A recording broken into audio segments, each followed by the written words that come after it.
Well, a warm welcome to today's talk. It's Wednesday evening, the 28th of April. Now let's start off with some confession and repentance from yesterday. Now the good thing about this is whenever I make a mistake, lots of people spot it, which is great. You are my peer reviewers. And about 100 people inform me of yesterday's mistake, and I must say all very politely. So thank you for that. Anyway, let's get on to it because it is interesting as well. So yesterday I was talking all sorts of rubbish about these rates. So this is the case fatality rate of the ongoing COVID-19 pandemic. And of course, these reductions in rates here could not possibly have been as a result of vaccination, because the first vaccination in the UK was not till December when these rates were already down. And the first vaccine in the United States was not till the 14th of December when the rates were already down. I think the main reason that these case fatality rates are going down was the increased testing.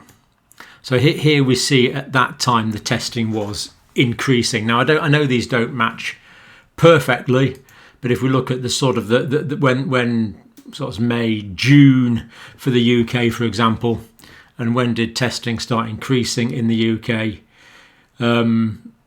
Well, didn't increase that much, but I think these are the main reasons why that went down. So what was happening here is that there wasn't many tests, so the number of actual tests were relatively low, whereas the deaths were known. Then as the testing went up and up and up and up, more people were testing positive and the death rates were staying roughly the same, at least for a period of time. So it's increased testing that's responsible for that. So sorry about that. It's funny, the mistakes you make are often big, stupid ones, and that was certainly one. But there you go. You spotted it and I was duly corrected. Now, we left a bit of a cliffhanger at the end of yesterday's video, didn't we? So this was related to the Czech Republic. Now, lots of people, so that was just that first one about the vaccine dates.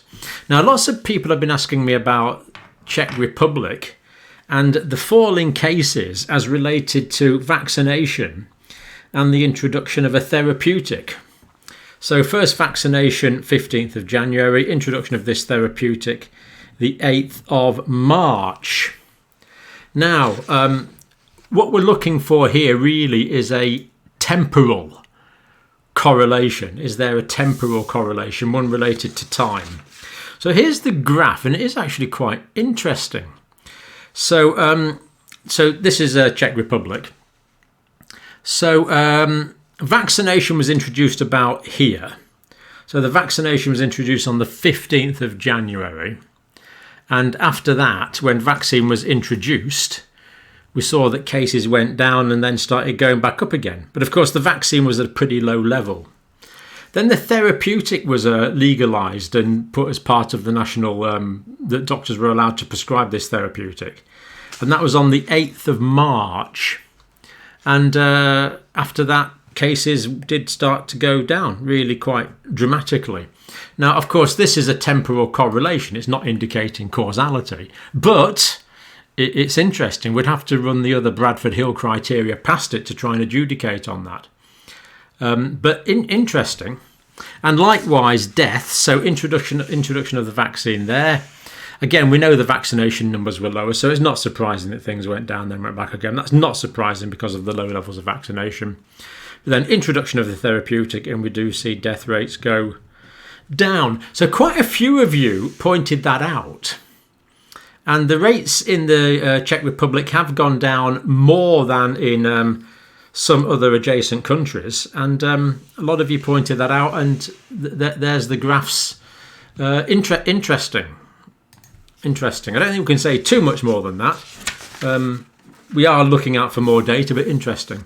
Now, I've been talking to friends in India today, and it really is quite bad. The video films that we see of people not being able to get into hospital are real. People are dying through inability to get into hospitals, for inability to receive oxygen and basic drugs. Now, I was talking to a friend today who was running a hospital in Mumbai, and as of this morning, he had enough oxygen for the next 24 hours. At one point last week, he was down to about 2 hours oxygen supply. So they were having to greatly restrict what they were using and titrate the patient's oxygen saturations down so that a saturation of 90 or 92 was acceptable in that circumstance. But they didn't actually run out, but we believe other places have. But the main problem is people simply can't get into hospitals. They're being turned away. The hospitals are totally crammed. And people are dying unnecessarily. And of course, this is just completely distressing. As we've said many, many times, deaths are one thing. Unnecessary deaths are really quite something different. So it's still bad. And my friend who was a doctor I was talking today, he said they think that the cases are probably going to carry on increasing for the next 3 weeks, well into May.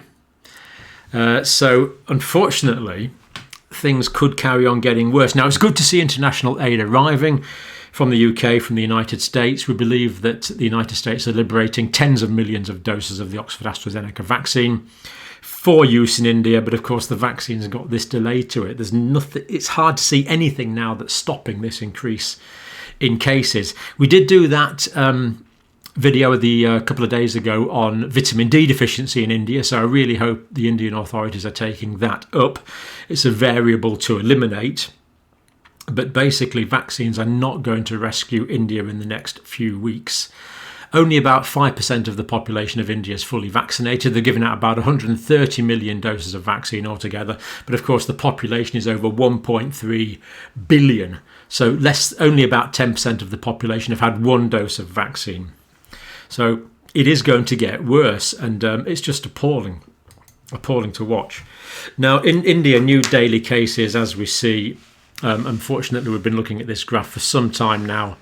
This line here represents 300,000 cases per day.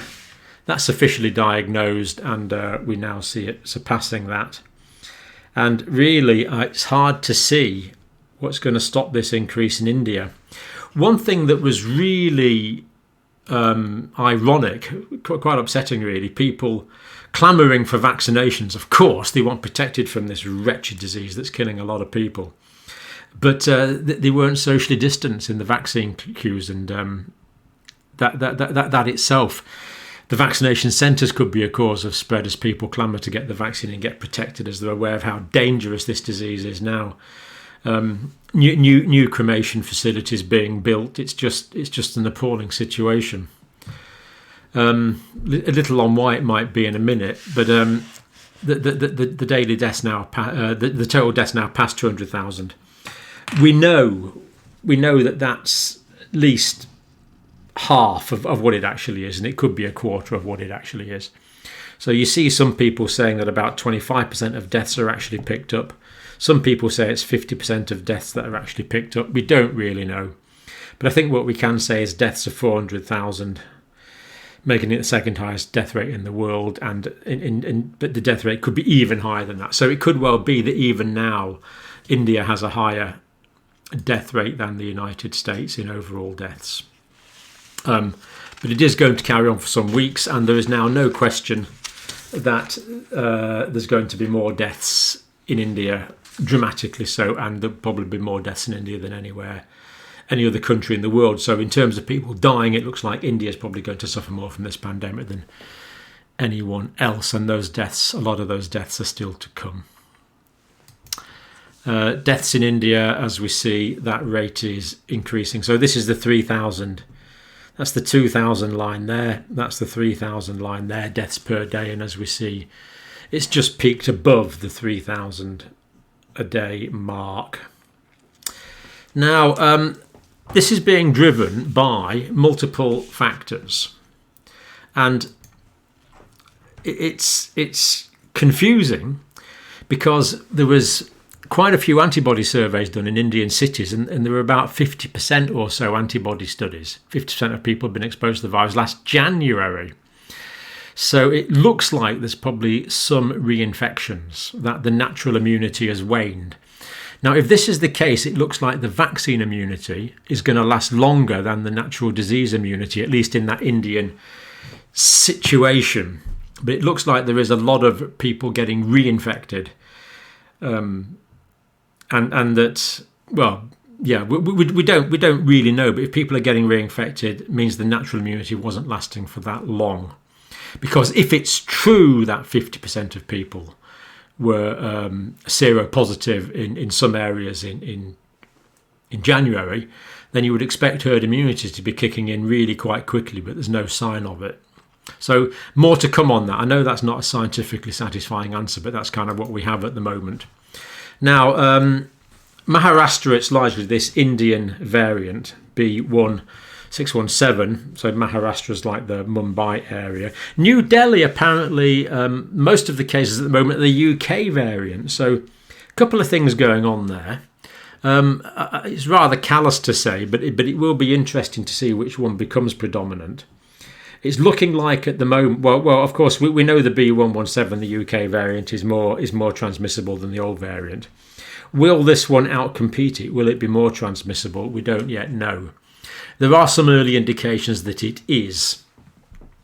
Now, these are anecdotal reports, but I have heard reports from doctors in India saying that this, obviously it's transmitting more quickly. But it's also affecting younger people. Now, is this because this particular variant is affecting younger people more? It could be, but we always know that a proportion of younger people are adversely affected anyway. I think perhaps the main factor here is there's such a tsunami of increased cases that a proportion of those will be younger people, unfortunately. So I think we've just got massive community transmission in India at the moment, absolutely massive. This is these are the mutations in the B1617. So the 484th position on the spike protein, the E amino acid is changed to a Q. The 452nd position on the spike protein, the L is Q, changed to the R form. This so-called double mutation, but there are other mutations around as well. Now, if you're in India and you want to get away from it all, then it looks like you can. On the outboard flight, Wednesday the 28th of April, so that one's already gone actually. But 9:30 p.m. Bombay time, and that'll take you to JFK. Is that New York? I'm pretty sure that's New York, isn't it? JFK. So that'd be nice. You could go for a sail around the Statue of Liberty or something. Or there's this one here. This one's Delhi to New York, and that's leaving on. Oh, that's left as well. So it's in the air as we speak, and so that'd be nice. And you can go to New York directly from, and that's a direct flight. That just goes straight from Delhi to New York. Long flight, but it'll be nice when you get there. I mean, this is just unbelievable. We have this mutant, these variants. We don't know their transmissibility. We don't know their pathogenicity. And yet there are still flights going directly from India to the United States. This is pure madness in my view. It is unbelievable. And yet they're just two that I looked up this afternoon on the flight buying places. I mean, that one there, that's the Air, I put the reference there, that's the Air India website. Why are the American authorities allowing this? I am totally bemused and somewhat distressed. On this channel, we've been bouncing up and down about flights since January, certainly early February 2020, saying that flights should be stopped out of China, which would have truncated this whole pandemic. And yet, we seem to have learnt nothing. Immune escape looking good in India. Now, as I said, immune escape meaning that the vaccine, if there's a lot of immune escape, the vaccine and natural immunity wouldn't work. But for the vaccine, it's looking good. It's looking like there's very little immune escape. So the vaccine seems to be working. Now, the natural immunity, as we've said, there's a question mark over that. But for the vaccine, data up to the 21st of April, extremely low breakthrough infection rates. So it's looking good. So people that have been vaccinated do not, and this is important, people that have been vaccinated do not get infected or they do, but very minimally. Basically, they don't get infected with the new India variant or the UK variant. So the Oxford AstraZeneca vaccine, which is the primary vaccine being rolled out from the Pune Serological Institute in Maharashtra, that one is working. It is giving immunity against the new variants. And again, I was talking to my friend who's a doctor in Mumbai today, and he said that they've had, in his unit, they've had 75 COVID patients in every day, pretty well since last March. They've just kept going all the way through. And he said he hasn't had one poorly patient who had 2 vaccines. So that's looking very promising for protection from disease. Looking like the vaccine immunity is better than the naturally induced immunity from that data we have from India so far. Now, the actual rate of reinfection, 0.02, so that's what? That's 2 in 10,000, isn't it? To 4 in 10,000, 0.04%, of people vaccinated falling ill.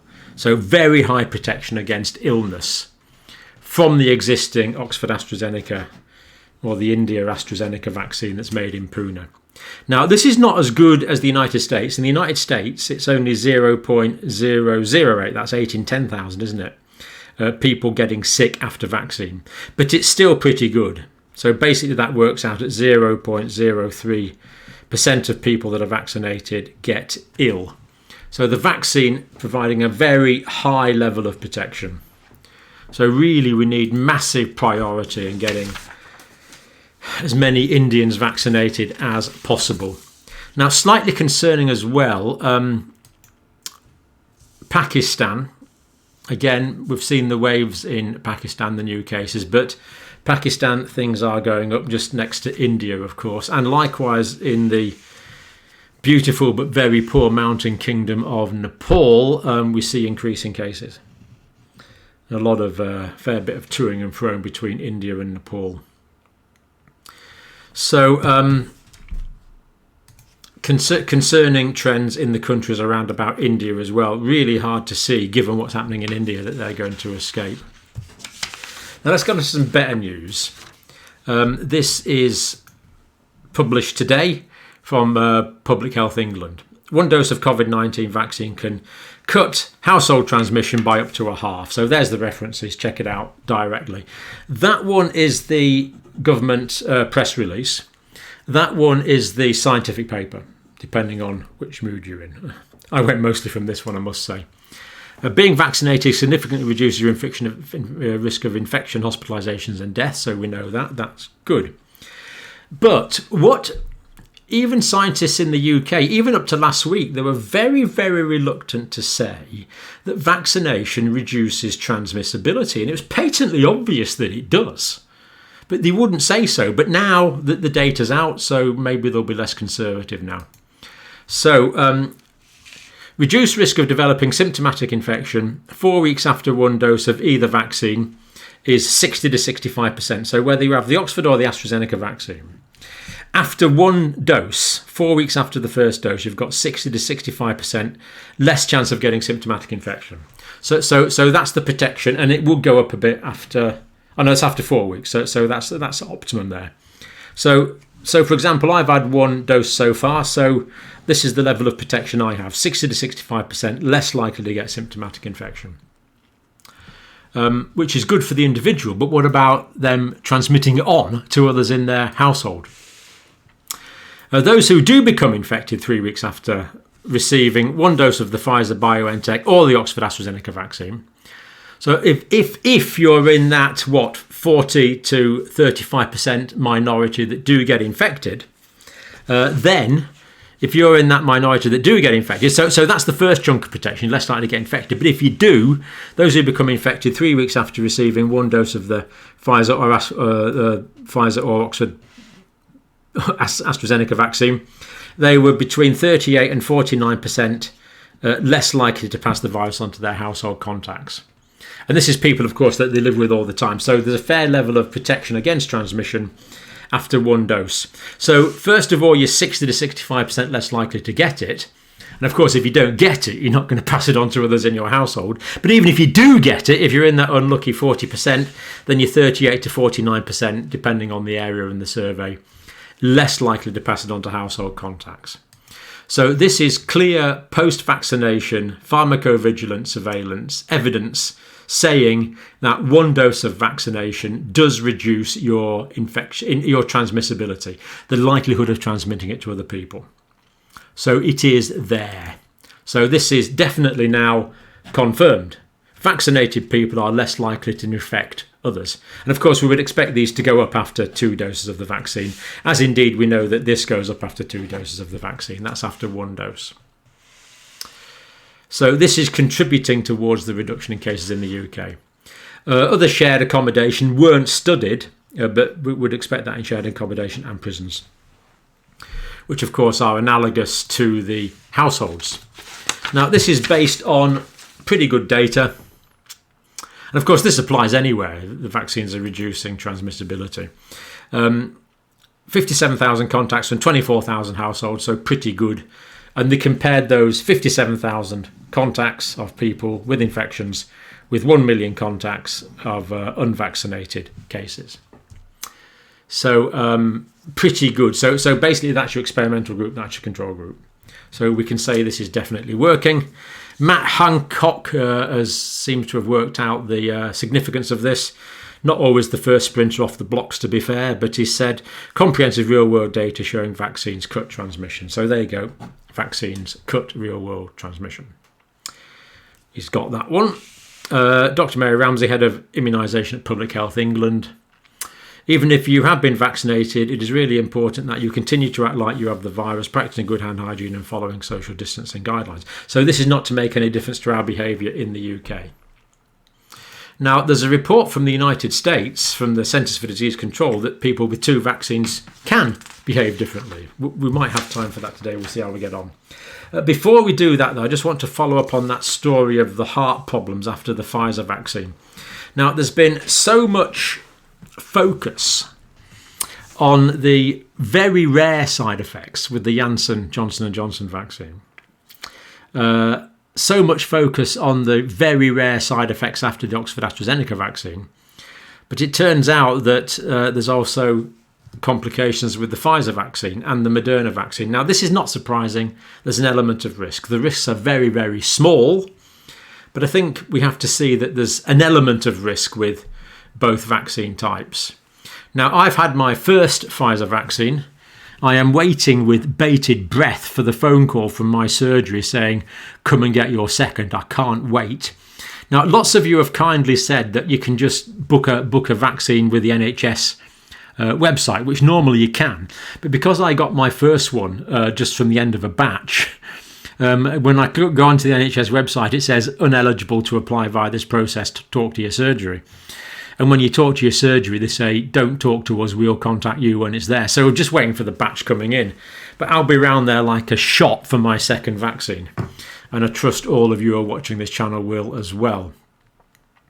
But we have to be aware that there are very rare side effects. Now, this side effect here, myocarditis after the vaccine. Now, myo, muscle, card, heart, itis, inflammation of, so like appendicitis, inflammation of the appendix, tonsillitis, inflammation of the tonsils. So inflammation of the pumping heart muscle.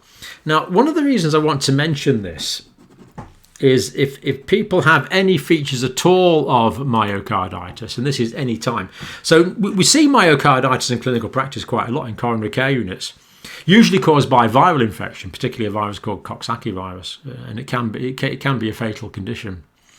But it's vital, if there's inflammation of the myocardium, that you do not exercise. No vigorous exercise. So very important that people don't take vigorous exercise if they're worried about this. If they're worried about this complication. Now, put it in context. Israel, 5 million people fully vaccinated. There were 62 recorded cases of myocarditis, mostly after the second dose, mostly in men under the age of 30. So does this mean that for men under the age of 30, the Oxford AstraZeneca vaccine may be a preference? I think that guideline may come out in time. Yes, I do think that. Now cases in the US military, so Defense Department is tracking 14 cases of myocarditis. Temporal association means that the myocarditis occurred after the vaccine, indicating a correlation. 2.7 million COVID vaccine doses given. That means the prevalence of myocarditis is 0.000516. So very, very low prevalence. I worked that out at 1 in 193,000 and developed after receiving either Moderna or the Pfizer vaccine, according to the American military. One patient tested positive for COVID 3 months ago, then developed myocarditis after the first dose, indicating there's some immunological reaction there potentially. The remaining 13, who presumably had not had the infection, developed myocarditis after their second dose. So interesting. So this patient had myocarditis, had COVID-19 and developed it after the first dose, whereas most patients developed it after the second dose. The other 13. So presumably, we're not told this in the report, but presumably those 13 had not previously had COVID-19. Now, in terms of vaccine split, this seems to be correlated with the RNA viruses, Moderna 11, Pfizer 3, and of course all the Israeli cases. That's the 62 cases out of 5 million people doubly vaccinated with a Pfizer vaccine, because Pfizer vaccine is the only vaccine being rolled out in Israel. All the patients developed chest pain 12 to 96 hours after vaccination. That's that temporal relationship. So now normally, of course, I would never use names, but these are in the report from the... Where was that report from, actually? It was the report was... It was a military... I think it was a military journal. And anyway, I have put the references there at the start of this, so you can click on them. No, that's the other one. Anyway, the references are there somewhere. I'll make sure I include the references. But anyway, what the point is, I'm using the names because it was in the official report, so they're put in as case studies. So Steve, 30 years old, developed myocarditis after the second dose of Moderna. Hospitalised at Walter Reed. Nearly 3 days in intensive care. Now, very important, of course, that you seek immediate medical advice with this. If he'd gone for a jog instead of going to hospital, you probably might not have made it. But he's since back to performing duties with the National Guard. So we're delighted that you are back in performing normal duties, Steve. Again, it's in the report. You can read it for yourself. Marcus, 39, developed myocarditis after his second shot, another case study. 2 days in hospital, and as far as we know, he's doing well. But that's all the information it gave. So, interesting follow-up from the American military there.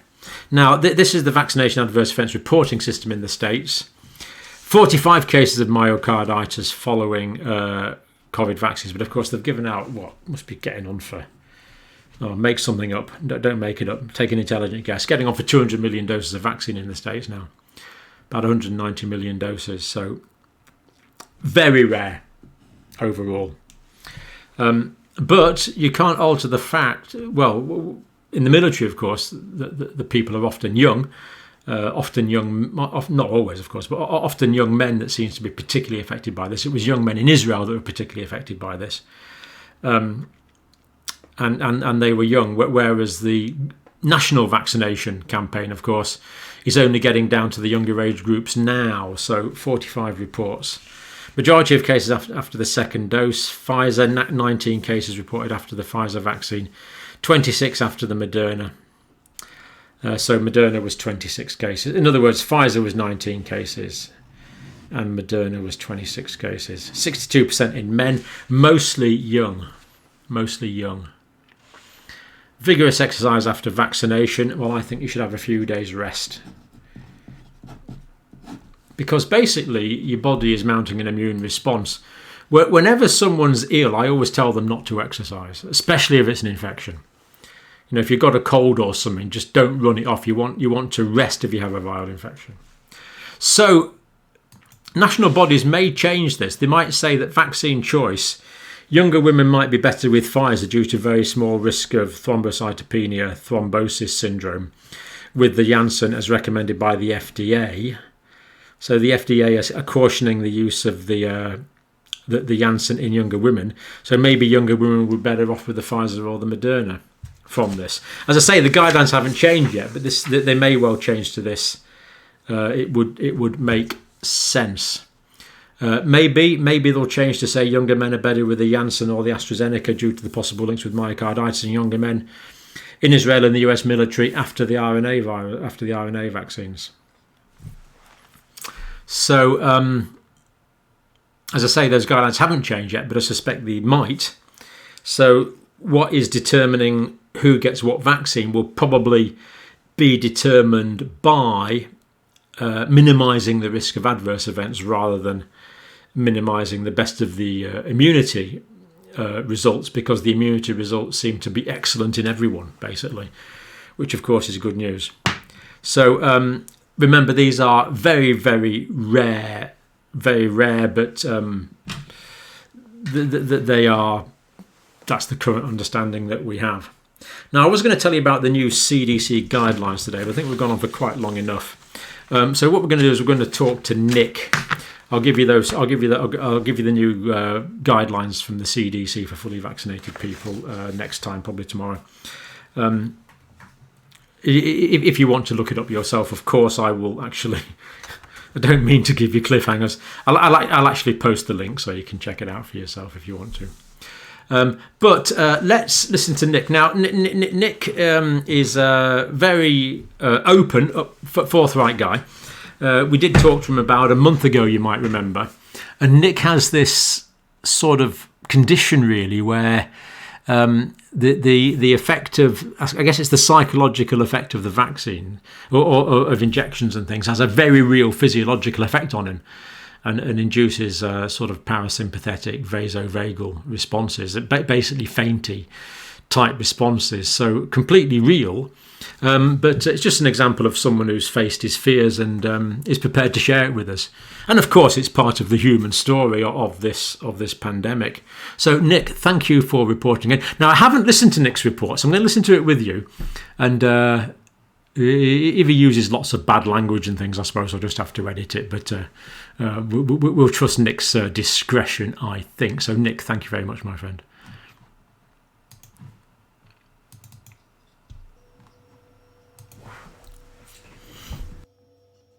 Hi, John, and to all your followers.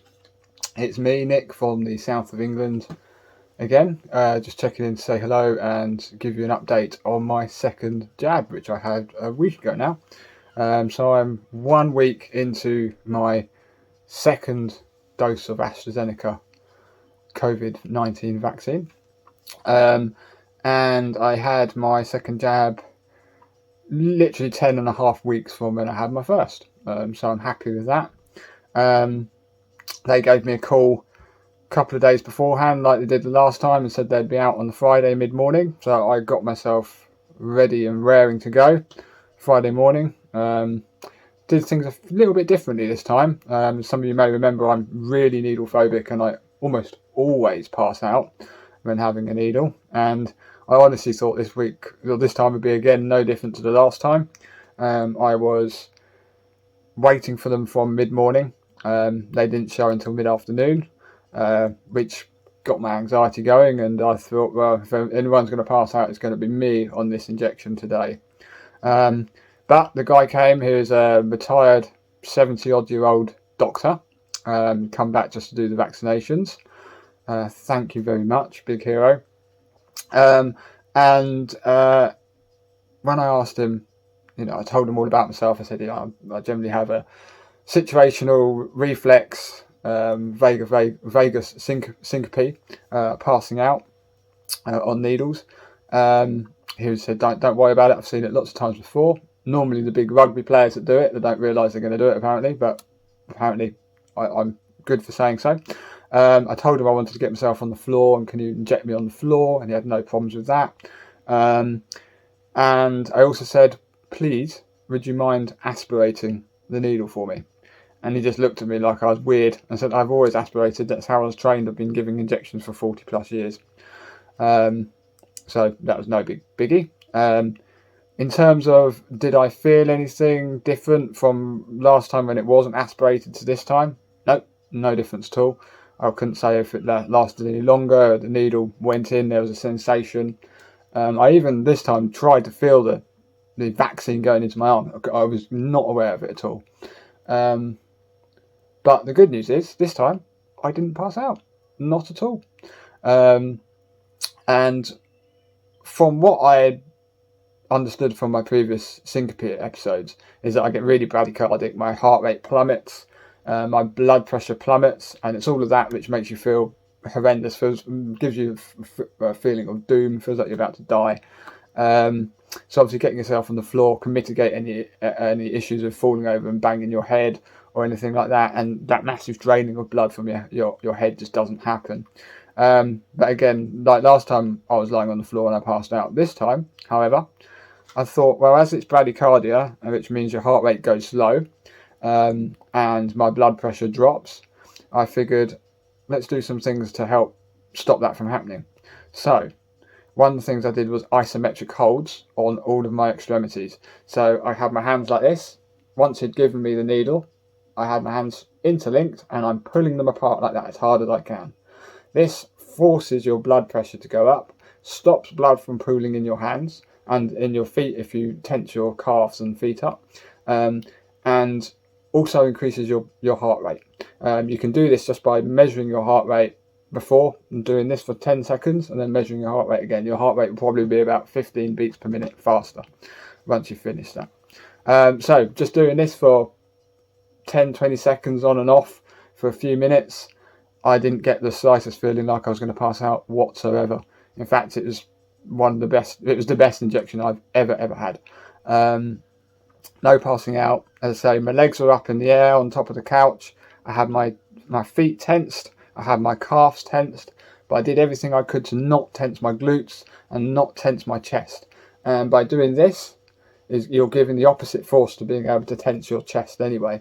And the idea is you want to try and keep as much blood flowing into your chest area and not getting trapped in your legs by tensing your glutes or tensing your chest up and stopping and restricting any blood flow from getting back to your heart or up to your head. So yeah, that's brilliant. So if any of you guys want to give that a go, if any of you are vaccine or needle phobic and pass out, just try this isometric hold. Just, doesn't matter if you're there for 5-10 minutes, lying on the floor 20 minutes, or doing this for 10 seconds on, 10 seconds off. If it stops you from passing out, then that's fantastic. In terms of my reactions this time to the vaccine, I've rated a week because last time I was having sort of very minor arm reactions for a week. And actually I could feel the site for about 2 months. I could point to it. This time, slightly sore arm for 24 hours. It faded the next 24 hours after that. Within 48 hours, gone. Absolutely nothing. Not even slightly sore arm. No itching like I had for the whole of a week last time. Nothing at all. So I'd be quite interested to know whether people who receive the Sputnik vaccine get a similar reaction to the first and the second, because they get 2 different adenovirus vectors. I have a feeling that this one, your body kind of kicks out a lot of what it's supposed to, what they hope it would do, but it probably does stuff to other T cells, B cells, and enhances your antibodies, no doubt. So yeah, I'm happy. I'm done. Again, I'm not changing any of my ways. My family and everyone around me have also been vaccinated now. We're all still being very careful. Not until everyone has been done that we can kind of call ourselves kind of safe. And that's really it from me, I think. Until we have any more updates or a next booster shot or anything like that, I don't expect there to be any further issues or anything from my vaccines.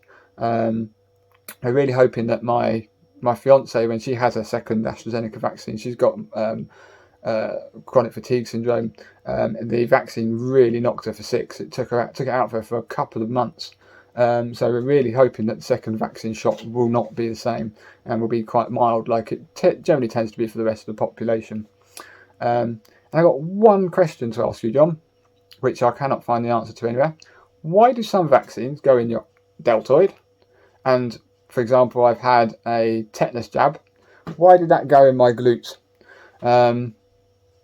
Immunological reasons? I have no idea.